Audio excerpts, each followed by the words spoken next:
67세의 김순자는 창밖을 멍하니 바라보고 있었다.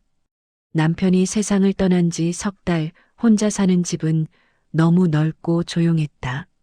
아침에 밥을 먹었는지 헷갈리고 냉장고 문을 열고도 왜 열었는지 잊어버렸다. 계단을 오르면 숨이 차고 저녁이 되면 온몸에 힘이 빠져 주저앉곤 했다. 어느 주말 아들 준호가 일찍 찾아왔다. 어머니, 우리 집으로 가시죠. 준호는 어머니의 손을 꼭 잡으며 말했다. 순자는 아들의 눈을 보다가 고개를 끄덕였다. 손은 예전보다 훨씬 가늘어져 있었다. 준호가 냉장고를 열어보니 상한 반찬과 곰팡이 핀 밥통이 보였다. 가슴이 철렁 내려앉았다. 짐을 싸서 곧장 병원 신경과로 향했다. 박성민 의사는 침착한 목소리로 몇 가지 질문을 던졌다. 순자는 몇 가지 질문에 대답하지 못했고 그림을 그리는 검사에서도 손이 떨렸다. 정식 치매는 아닙니다만 경도인지 장애가 의심됩니다. 기억력과 인지 기능이 또래보다 떨어져 있지만 일상생활은 어느 정도 가능한 상태입니다. 박 의사는 천천히 말을 이었다. 가장 중요한 건 세 가지입니다. 잘 먹고 잘 자고 무리하지 않는 것. 영양 상태가 나빠지거나 수면이 부족하면 증상이 빠르게 악화될 수 있습니다. 이 세 가지만 지키시면 상태가 유지되거나 천천히 진행될 수 있습니다. 준호는 그 말을 가슴에 새기듯 되뇌었다. 잘 먹고 잘 자고 무리하지 않는 것. 집에 도착하자 며느리 미영이 현관에서 기다리고 있었다. 웃으며 순자를 맞이했다. 어머님, 어서 오세요. 방 정리해뒀어요. 안방 옆 작은 방으로 안내했다. 저녁 식사 자리에서 준호는 14살 딸 지우를 불러 앉혔다. 지우야, 할머니 우리 집에서 같이 사시기로 했어. 응, 알아. 할머니, 잘 오셨어요. 지우는 환하게 웃으며 할머니께 인사했다. 순자는 손녀의 손을 꼭 잡았다. 준호는 가족을 둘러보며 말했다. 오늘 의사 선생님이 그러셨어. 어머니 건강 지키려면 세 가지가 제일 중요하대. 잘 먹고 잘 자고 무리하지 않는 거. 미영은 고개를 끄덕였다. 제가 식사 잘 챙겨드릴게요. 걱정 마세요. 미영은 미소를 지었지만 그 미소는 어딘가 어색했다. 준호는 그걸 눈치채지 못했다. 그날 밤 순자는 새 방에서 낯선 천장을 바라보며 생각했다. 아들 집에 짐이 되지 않으려면 몸을 추스르고 기운을 차려야 한다고. 하지만 순자는 몰랐다. 이 집에 들어온 순간부터 며느리와의 오래된 빚이 다시 살아나고 있다는 걸. 순자가 아들 집에서 지낸 지 일주일이 지났다. 아침에 일어나면 미영이 준비한 식탁에서 밥을 먹고 낮에는 거실 소파에 앉아 텔레비전을 봤다. 손녀 지우가 학교에서 돌아오면 함께 과일을 먹으며 이야기를 나눴다. 하지만 미영의 마음속은 복잡했다. 7년 전 일이 자꾸 떠올랐다. 지우가 7살 때였다. 당시 준호의 사업이 어려워져 빚이 생겼다. 미영은 시어머니를 찾아가 300만 원만 빌려달라고 했다. 안 된다. 그건 나중에 손주 교육비로 써야지. 순자는 단호하게 거절했다. 미영은 그날 밤 친정 부모님께 손을 벌려야 했다. 700만 원을 꿔서 빚을 갚았다. 시어머니의 차가운 눈빛이 잊히지 않았다. 그 뒤로 준호는 사업을 정리하고 회사에 취직했다. 형편이 나아졌다. 하지만 미영의 마음속엔 응어리가 남았다. 그때 300만 원만 있었어도 친정에 손 벌리지 않아도 됐을 텐데. 그리고 석 달 전 행사일로 만난 남자와 가까워졌다. 처음엔 일 때문에 자주 연락하는 사이였다. 남편은 매일 야근에 주말엔 봉사활동이었다. 집에 없었다. 미영은 외로웠다. 어느 순간 선을 넘었다. 그게 누군가에게 들켰다. 사진이 찍혔고 문자가 왔다. 조용히 끝내고 싶으면 2천만 원 준비하세요. 미영은 식은땀을 흘렸다. 남편에게 들키면 모든 게 끝이었다.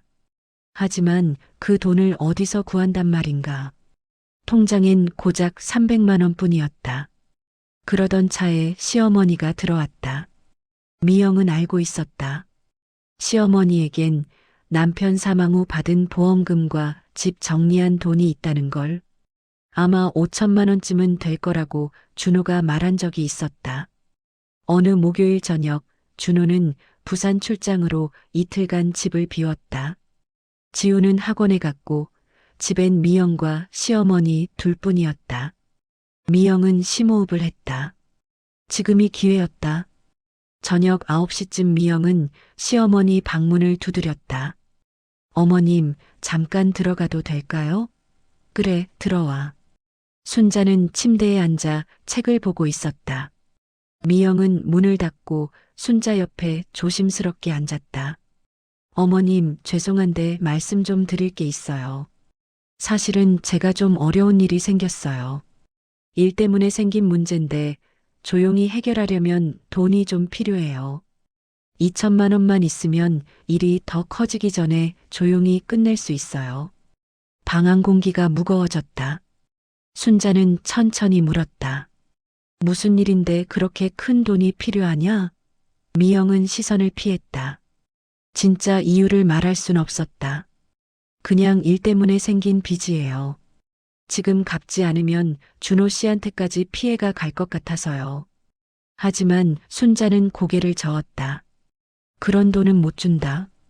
무슨 일인지도 제대로 말 안 하는데 어떻게 그런 큰 돈을 주겠냐.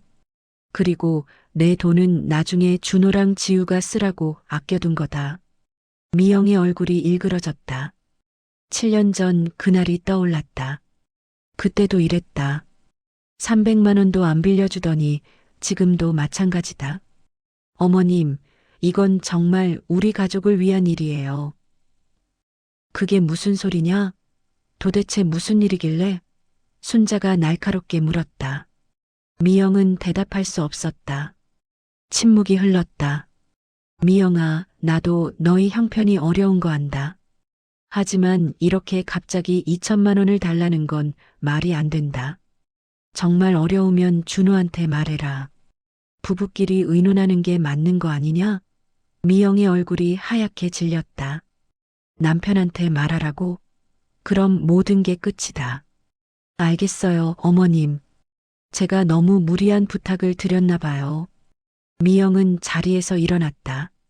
목소리가 차갑게 식었다. 방문을 열고 나갔다. 문이 닫히는 소리가 유난히 크게 울렸다. 순자는 가슴이 두근거렸다.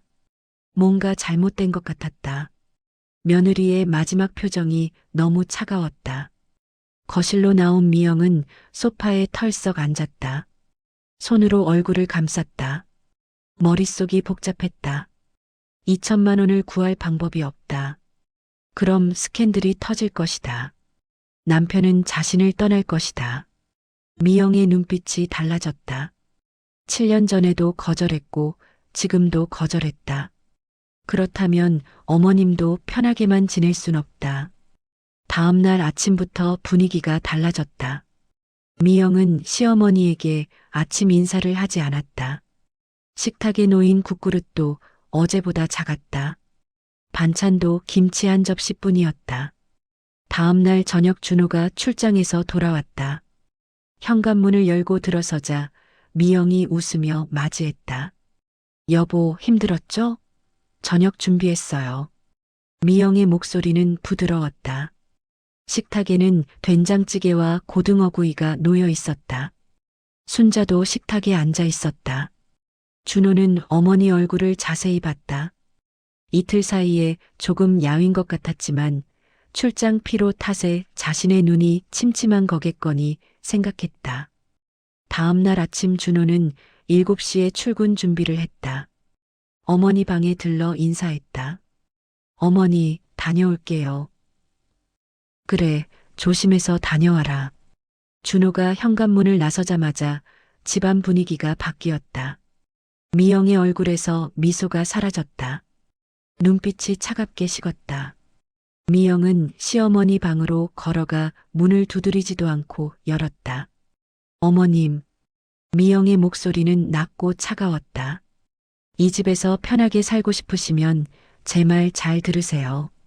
제가 시키는 대로만 하시면 돼요. 순자는 아무 말도 할 수 없었다. 미영은 돌아서서 나갔다. 문이 쾅 닫혔다. 아침 식사 시간이 됐지만 식탁엔 아무것도 없었다. 순자가 부엌으로 가보니 미영이 커피를 마시며 스마트폰을 보고 있었다. 아침은 냉장고에 김치 있어요. 알아서 드세요. 미영은 스마트폰에서 눈을 떼지도 않았다. 순자는 냉장고를 열었다. 정말 김치밖에 없었다. 밥도 국도 없었다. 순자는 김치 몇 조각을 꺼내 먹었다. 점심때도 마찬가지였다. 물을 마시고 참았다. 오후 2시쯤 미영이 청소기와 걸레를 들고 왔다. 어머님, 거실 청소 좀 해주세요. 구석구석 깨끗하게요. 순자는 고개를 끄덕이고 청소를 시작했다. 무릎을 굽혀 바닥을 닦는데 허리가 아팠다. 1시간이 넘게 걸렸다. 숨이 가빴다. 청소를 마치자 미영이 다시 나타났다. 화장실도 청소해야죠. 저녁 6시 지우가 학원에서 돌아왔다. 할머니, 저 왔어요. 그래, 잘 다녀왔니? 순자는 억지로 웃으며 손녀를 맞이했다. 지우는 할머니 얼굴을 보고 눈을 깜빡였다. 뭔가 달라 보였다. 할머니 얼굴이 창백했다. 할머니, 괜찮으세요? 괜찮다, 괜찮아. 8시쯤 준호가 돌아왔다. 식탁엔 저녁이 차려져 있었다. 김치찌개와 계란말이가 있었지만 어제보다 양이 적었다. 가족이 식탁에 둘러앉았다. 어머니, 오늘 뭐 하셨어요? 그냥 집에서 쉬었지. 순자는 대답했지만 손이 떨렸다. 숟가락을 제대로 잡지 못했다. 어머니, 손이 왜 그래요? 어디 불편하세요? 아니다, 괜찮아. 미영이 끼어들었다. 여보, 어머님이 오늘 청소 좀 도와주셨어요. 제가 일이 많아서요.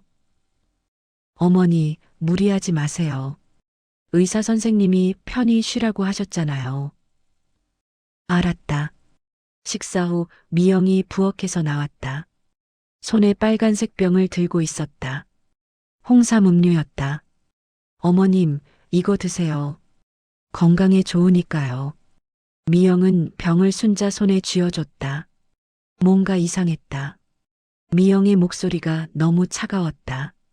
다 드셔야 해요. 남기면 안 돼요. 순자는 할 수 없이 병을 열어 마셨다. 달콤하면서도 쓴맛이 났다. 다 마시자 미영이 빈 병을 가져갔다. 순자는 방으로 들어가 침대에 누웠다. 온몸이 무거웠다. 눈꺼풀이 저절로 감겼다. 잠이 쏟아졌다. 그날 밤 순자는 깊이 잠들었다. 너무 깊어서 아침에 일어나기가 힘들었다. 눈을 떴는데 몸을 움직일 수가 없었다. 머리가 멍했다. 그렇게 일주일이 흘렀다. 매일 같은 일이 반복됐다. 준호가 출근하면 미영은 순자에게 집안일을 시켰다. 청소, 빨래, 설거지. 쉴 틈이 없었다. 식사는 김치와 물뿐이었다. 밤마다 홍삼 음료를 마시고 나면 정신이 흐릿해졌다. 순자의 얼굴살이 빠졌다. 광대뼈가 도드라지고 눈이 푹 들어갔다. 걸을 때마다 비틀거렸다. 손에 힘이 없어서 물건을 자주 떨어뜨렸다. 지우는 할머니가 달라지는 걸 느꼈다. 예전엔 밝게 웃던 할머니가 이젠 표정이 없었다. 말도 줄었다. 지우는 엄마에게 물었다. 엄마, 할머니 괜찮으신 거 맞아? 괜찮으셔. 원래 나이 드시면 그래. 미영은 대수롭지 않게 대답했다. 지우는 석연치 않았지만 더 묻지 않았다. 준호는 회사 일로 바빴다. 매일 야근을 했고 주말엔 봉사활동에 갔다. 어머니가 힘들어하는 걸 눈치채지 못했다. 미영이 잘 챙긴다고 믿었으니까. 하지만 순자는 알고 있었다.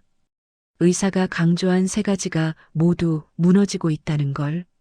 잘 먹지 못하고, 잘 자지 못하고, 매일 무리하고 있다는 걸. 몸이 점점 더 나빠지고 있다는 걸.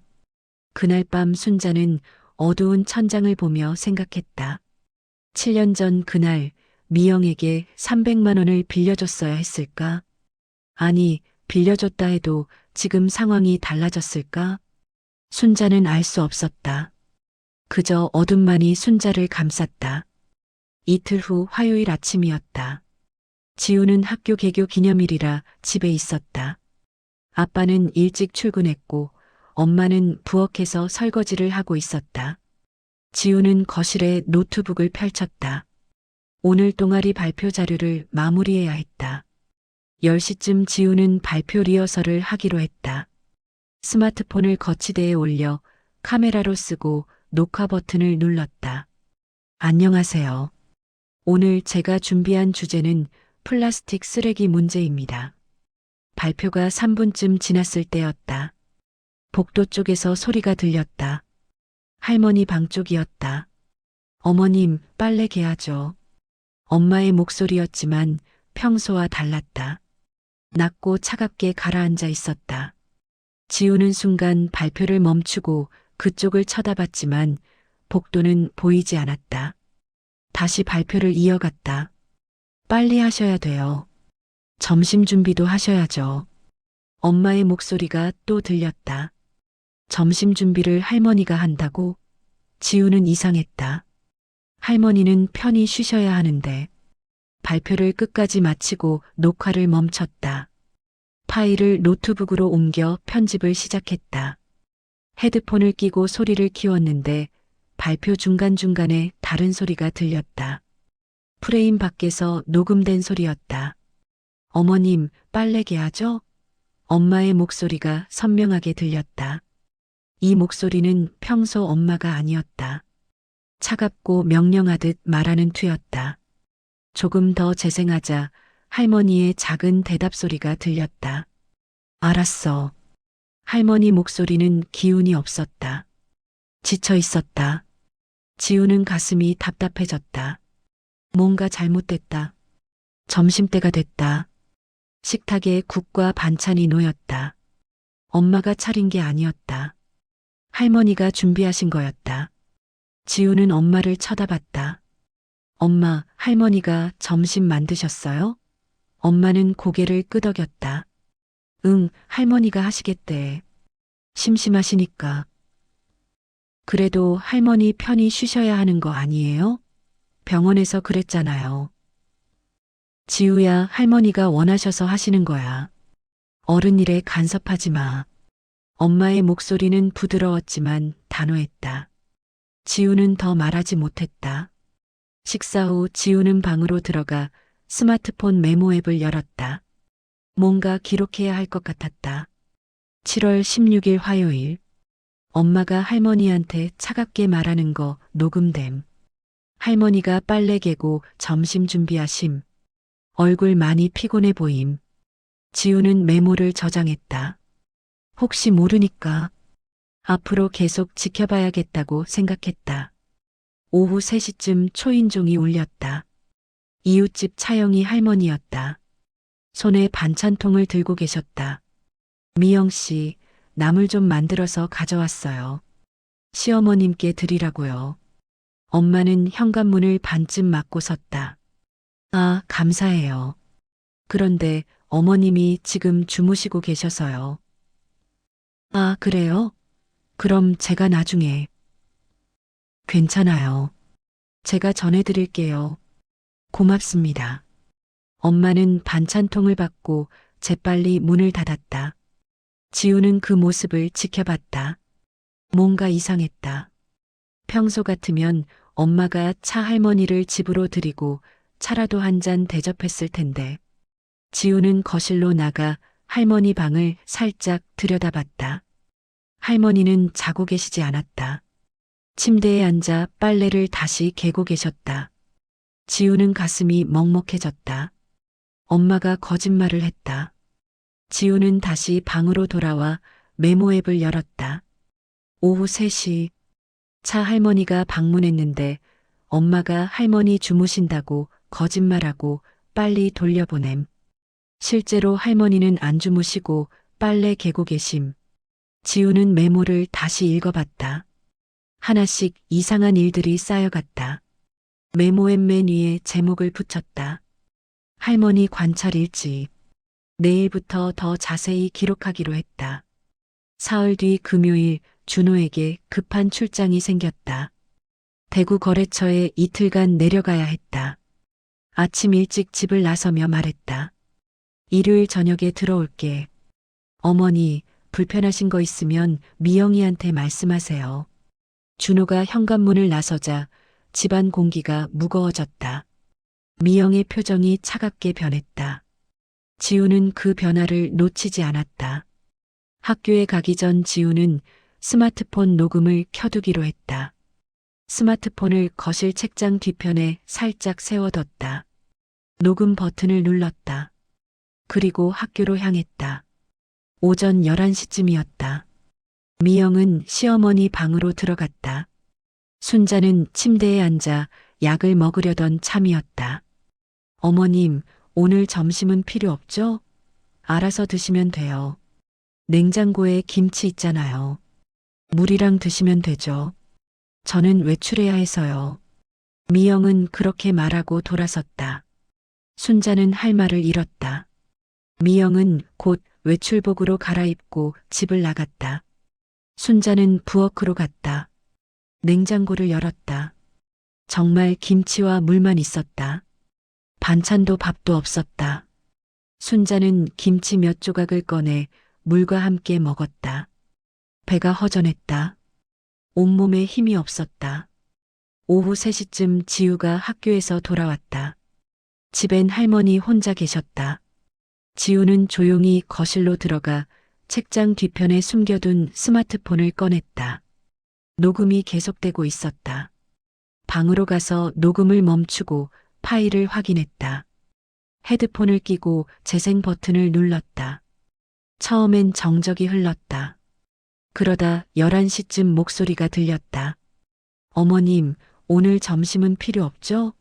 알아서 드시면 돼요. 엄마의 차가운 목소리였다. 지우는 숨이 막혔다. 점심을 주지 않았다는 뜻인가? 녹음을 계속 들으니 냉장고 여는 소리, 할머니의 작은 한숨 소리가 들렸다. 지우는 녹음 파일을 저장했다. 파일 이름을 적었다. 7월 19일 금요일. 점심 거르게 함. 지우는 거실로 나갔다. 할머니, 점심 드셨어요? 먹었지, 뭐. 순자는 그렇게 대답했지만 목소리에 힘이 없었다. 지우는 냉장고를 열어봤다. 김치와 물뿐이었다.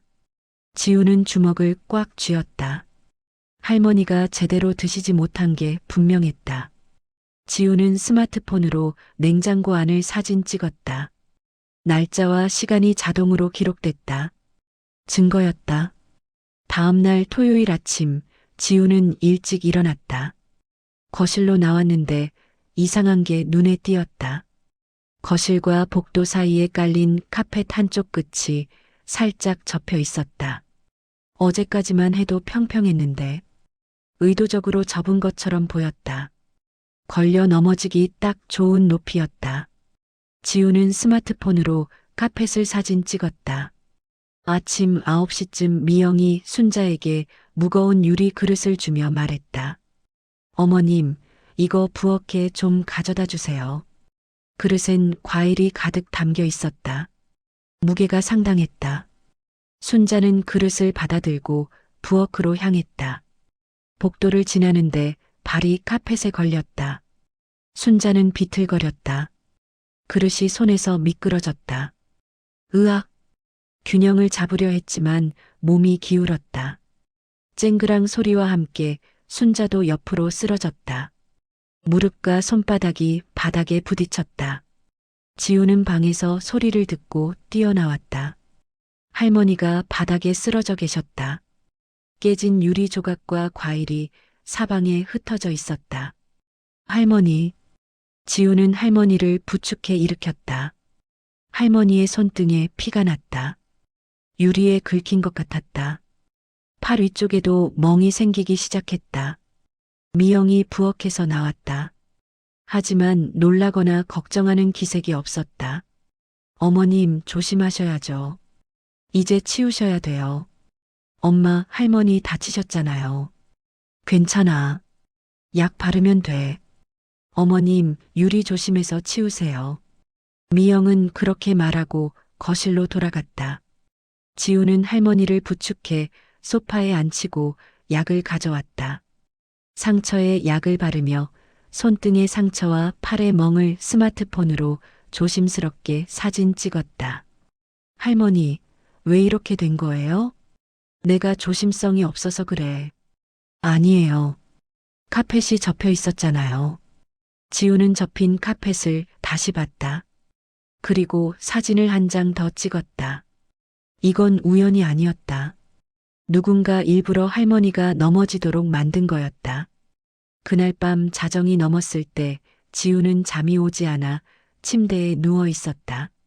갑자기 현관 쪽에서 문 여는 소리가 들렸다. 지우는 방문을 살짝 열고 내다봤다.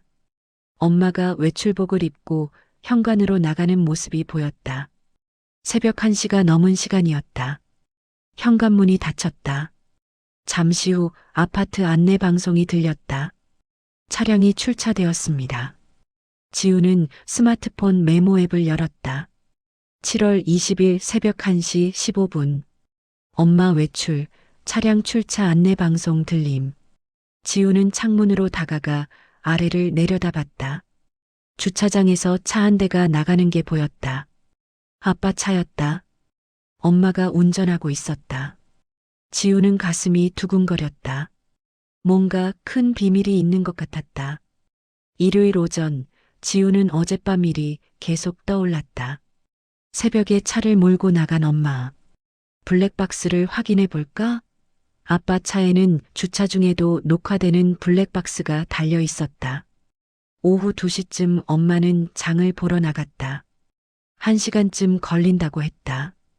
지우는 주차장으로 내려갔다. 다행히 차문이 잠겨 있지 않았다. 지우는 조심스럽게 운전석으로 들어갔다. 블랙박스는 룸미러 옆에 달려 있었다. 지우는 메뉴를 눌렀다. 저장된 영상 목록이 날짜별로 정리돼 있었다. 7월 20일 파일을 찾아 새벽 1시부터 3시까지의 파일을 재생했다. 화면엔 어두운 주차장이 보였다. 새벽 1시 10분. 영상을 빨리 감기로 돌렸다. 1시 15분쯤 화면에 엄마가 나타났다. 차에 타고 시동을 걸었다. 차가 주차장을 빠져나갔다. 다음 파일을 재생했다. 차가 도로를 달리고 있었다. 1시 20분쯤 차가 어느 건물 앞에 섰다. 엄마가 차에서 내려 걸어갔다. 잠시 후 한 남자가 나와 차에 탔다. 조수석이었다. 지우는 숨이 막혔다. 남자. 엄마가 새벽에 남자를 태웠다. 남자의 얼굴은 어두워서 잘 보이지 않았지만 분명 아빠가 아니었다. 차는 시내를 달렸다. 그리고 한 건물 앞에 멈췄다. 건물 입구에 큰 간판이 있었다. 호텔이었다. 지우는 영상을 일시 정지했다. 간판을 확대해서 봤다. 그랜드 호텔. 시간은 새벽 2시였다.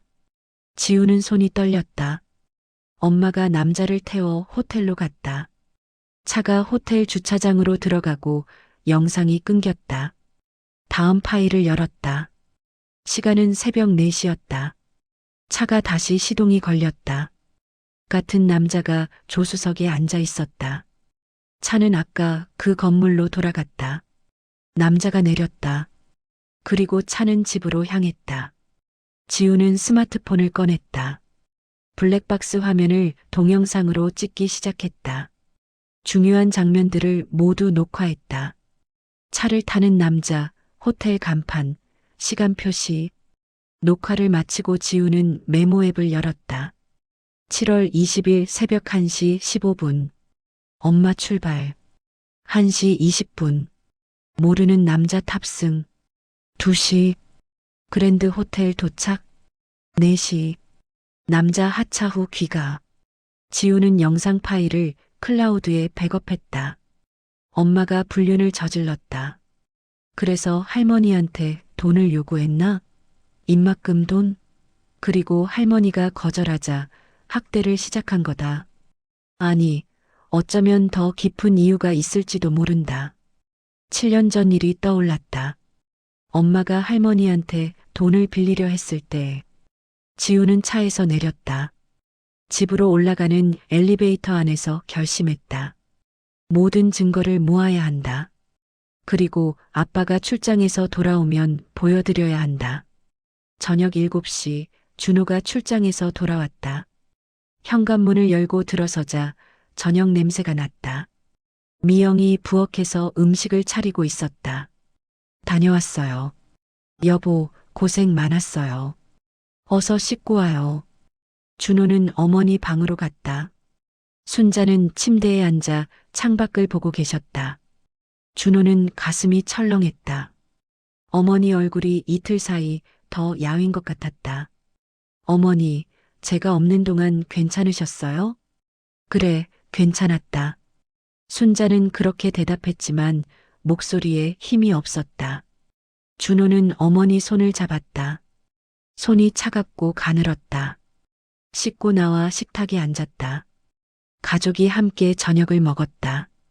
하지만 순자는 밥을 거의 드시지 않았다. 식사 후 8시쯤이었다. 미영이 빨간색 병을 들고 왔다. 홍삼 음료였다. 어머님, 이거 드세요. 미영은 순자에게 병을 건넸다. 순자는 병을 받아들고 천천히 마셨다. 쓴맛이 입안에 퍼졌다. 다 드셔야 해요. 미영의 목소리는 낮았지만 단호했다.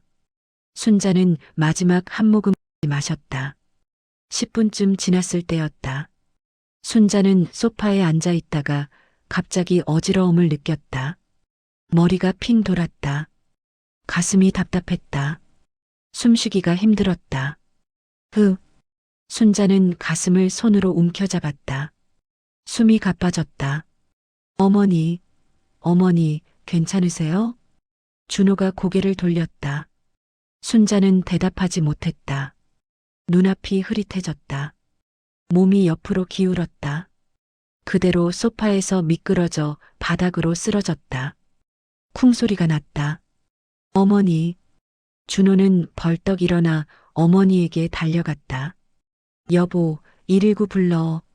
미영은 스마트폰을 꺼내 전화를 걸었다. 지우가 방에서 뛰어나왔다. 할머니. 지우는 할머니 옆에 무릎을 꿇고 앉았다. 할머니의 손을 꼭 잡았다. 손이 차가웠다. 10분 후 구급차가 도착했다. 구급 대원들이 들것을 들고 집 안으로 들어왔다. 순자를 들것에 옮겨 실었다. 준호와 지우가 함께 구급차에 탔다. 미영도 뒤따라 탔다. 구급차 안에서 지우는 할머니의 손을 꼭 잡았다. 눈물이 흘렀다. 응급실에 도착했다. 의료진이 달려와 순자를 옮겼다. 응급처치실로 들어갔다. 준호와 지우는 밖에서 기다렸다. 미영은 의자에 앉아 스마트폰을 만지작거렸다.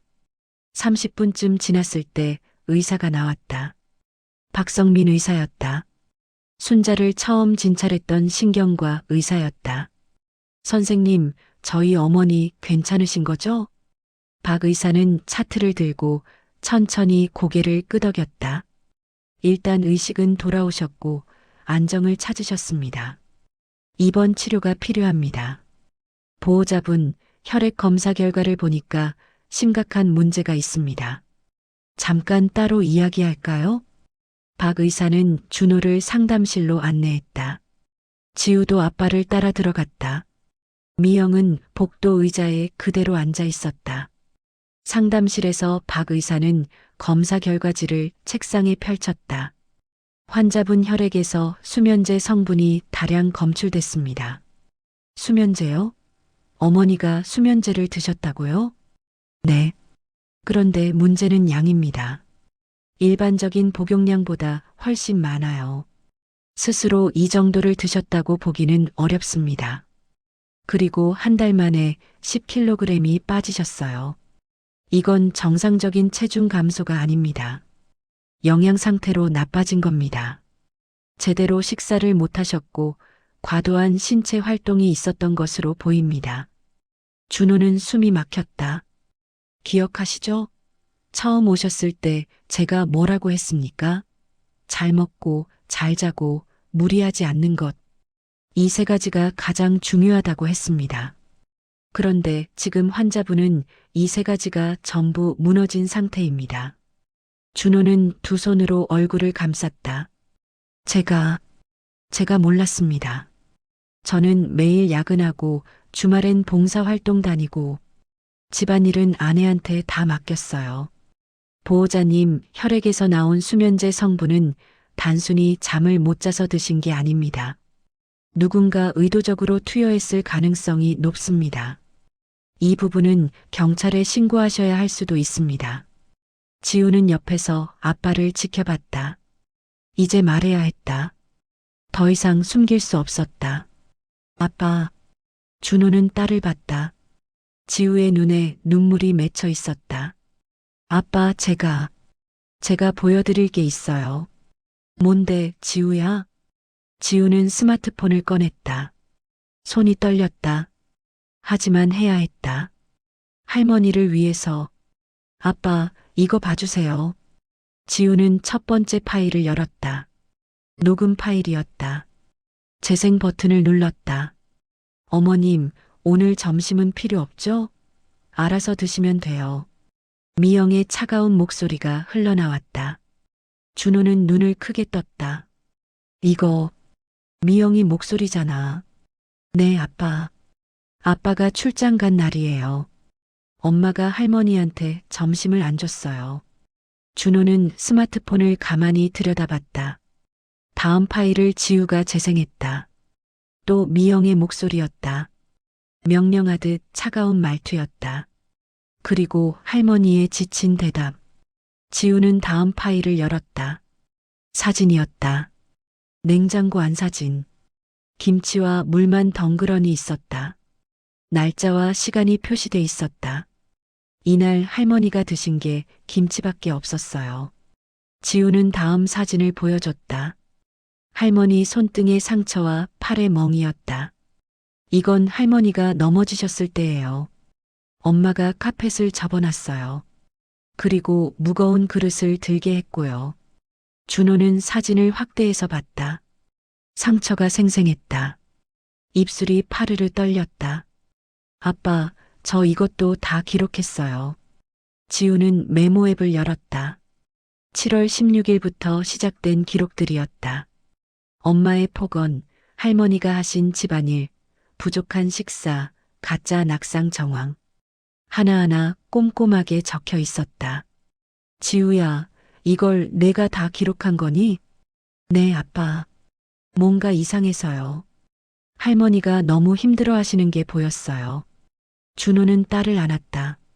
더 있니? 지우는 고개를 끄덕였다.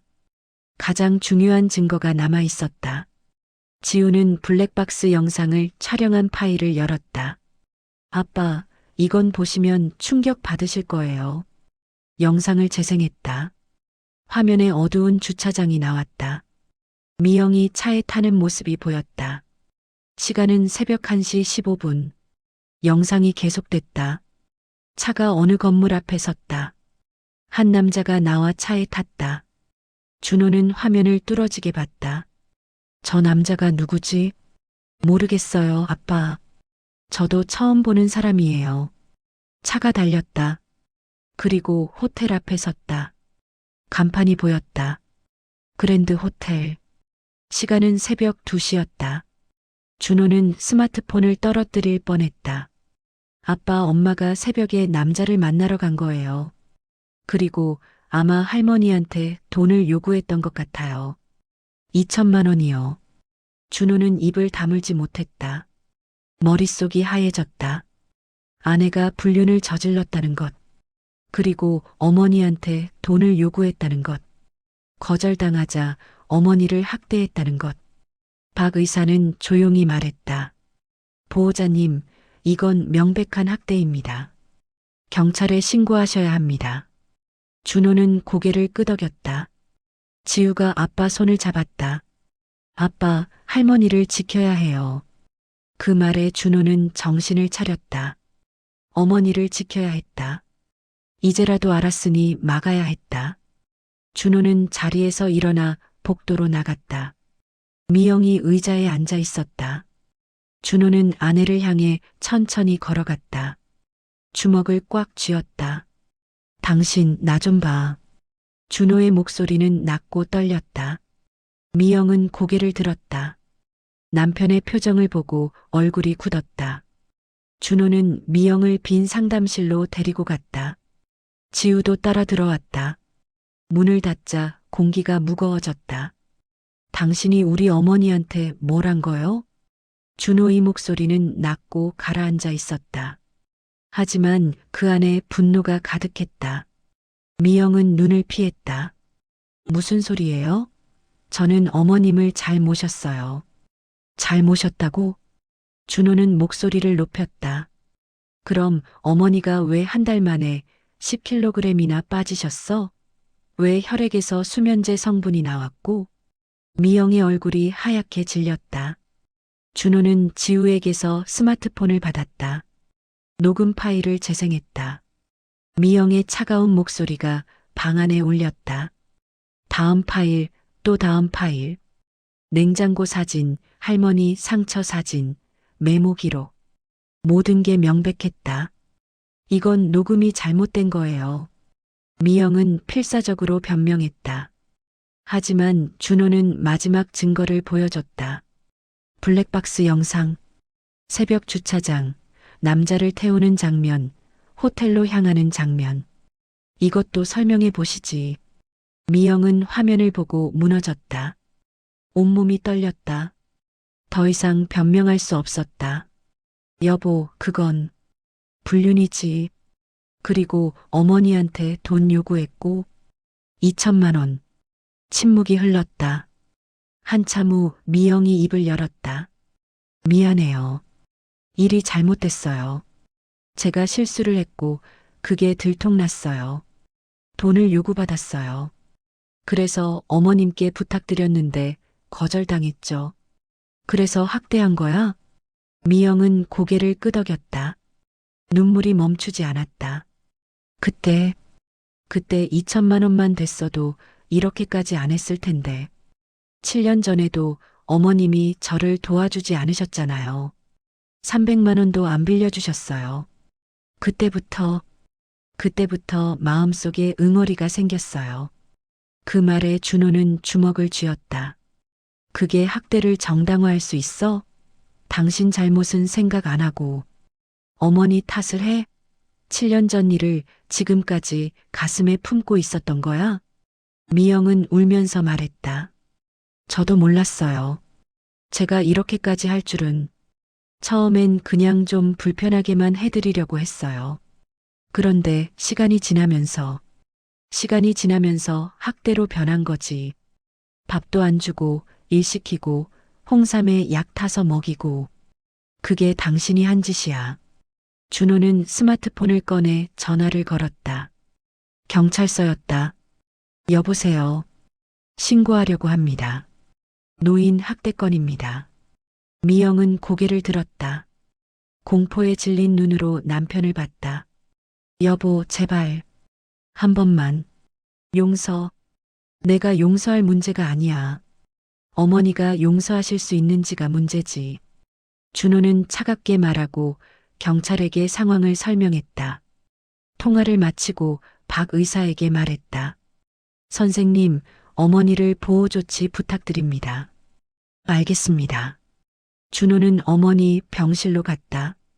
순자는 침대에 누워 계셨다.